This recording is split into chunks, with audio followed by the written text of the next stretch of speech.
Assalamualaikum warahmatullahi wabarakatuh.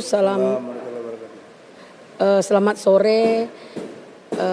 Rabbi shrah li sadri wa yassir li amri wahlul udatan min linsani yafqahul qauli. Pada sore yang berbahagia ini ada bincang-bincang tentang perkembangan keadaan hukum yang makin hari makin carut marut di Indonesia karena kurangnya kontrol dari penegakan hukum itu sendiri. Untuk itu ada satu pertanyaan kepada Bang Egy Sujana. Bagaimana Bang tentang perkara Mardhani Haming Bang? Persoalannya gini, dia lagi prapit hari ini, bahkan pengumuman prapitnya 3 hari yang lalu dia sudah DPO melarikan uang terindikasi 54T. Ini kok bisa begitu Bang? Nah, yang kedua, secara apakah putusan prapitnya bisa sah jika itu bebas atau jika itu lanjut? Seperti apa sebenarnya status hukumnya ketika dia dinyatakan tersangka KPK, dia melarikan diri dengan membawa uang tersebut? Ya, suatu tragedi hukum yang luar biasa yang membuat kita miris. Kita di sini sebagai TPUA ya, tim pembela ulama dan aktivis. Jadi yang kita bela nilai-nilai keulamaan sangat dilecehkan dengan adanya korupsi ini. Atau dengan kata lain, ulama-ulama kita dakwahnya gimana, nggak didengar. Padahal ulama sudah berusaha yang sebaik-baiknya. Konteks filosofis, pemberantasan korupsi itu substansinya presiden yang bertanggung jawab. Oh gitu ya Bang? Ya harus presiden lah, bukan siapa-siapa. Namun kita mengerti dengan sejumlah besar agenda presiden, dia butuh instrumen untuk melaksanakan fungsi eksekutifnya itu dalam berantas korupsi. Maka dibuatlah KPK. Nah, sayangnya KPK munafik gitu loh. Munafiknya adalah tidak sesuai dengan jargon. Hebat, jujur, berani.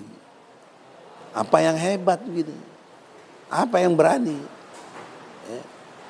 Ketika Juliardi timpe uang COVID 3 triliunan, cuma dihukum 11 tahun.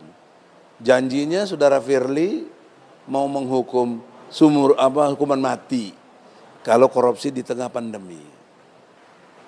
Nah sekarang masih pandemi loh, walaupun sudah melambat. Ada Mardhani Haming gitu loh. Iya. Sepengetahuan saya ini bendahara umum juga di salah satu ormas besar di Indonesia ini. Ormas besar. Kader penguasa. Ya, kader penguasa juga.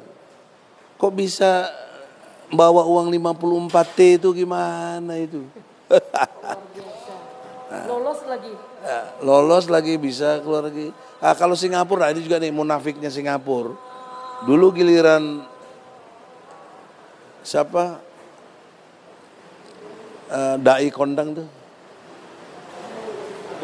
Abdul Somad, nggak boleh masuk Singapura. Padahal orang bersih, bagus, nggak pernah korupsi itu Abdul Somad. Dakwah aja. Nah ini standar gandanya luar biasa. Ke orang korupsi, orang nggak bener, orang yang bikin sengsara rakyat Indonesia diterima, duitnya diterima sama Singapura juga. Ya, jadi saya sebagai advokat mengadvokasi masyarakat ini, saya ingatkan kedutaan Singapura di sini. Memang kita tidak ada ekstradisi, tapi secara moral Anda ikut tanggung jawab, nimpe uang Indonesia ini ditampung di sana, dikelola di sana, diputar di sana, ya, dan lain sebagainya. Nah, jadi poin pentingnya adalah presiden tidak boleh nyalahkan siapapun. Presiden harus salahkan dirinya sendiri. Kenapa masih ada korupsi yang bertriliun-triliun di tengah pandemi ini? Itu akibat ulah lemahnya. Termasuk yang ACT, ya walaupun untuk kepentingan umat saya sudah bilang dengan beberapa ketentuan, yang ACT kalau you merasa benar pakai saya lawyer, saya lawan yang nggak mengkriminalisasi Anda. Tapi kan enggak, malah saya lihat teman-teman baik saya ikut-ikut kena korupsi. Teman-teman baik saya itu, aduh ya Allah. Jadi saya malu juga berteman pada koruptor. Astagfirullahaladzim. Syukurlah alhamdulillah kita tidak tersangkut hal-hal yang sifatnya untuk berkait dengan korupsi seperti ini. Nah saudara-saudara, poin penting dari sini adalah saya tuntut Jokowi, Anda kerja keras, perintahkan kepolisiannya, perintahkan KPK-nya, perintahkan kejaksaannya sebagai penegak hukum untuk supaya Mardhani Maming ini segera ada di Indonesia, dan yang juga yang ACT siapa yang terlibat sikat, nggak boleh ada yang dipandang bulu. Nah, kalau Anda nggak berani, Anda pengecut, nggak pantas jadi presiden, ya. Jadi apalagi minta 3 periode, nggak usah lah. Negara bangkrut, negara susah. Nah itu TPUA mengadvokasinya seperti itu. Ini namanya advokasi kebijakan.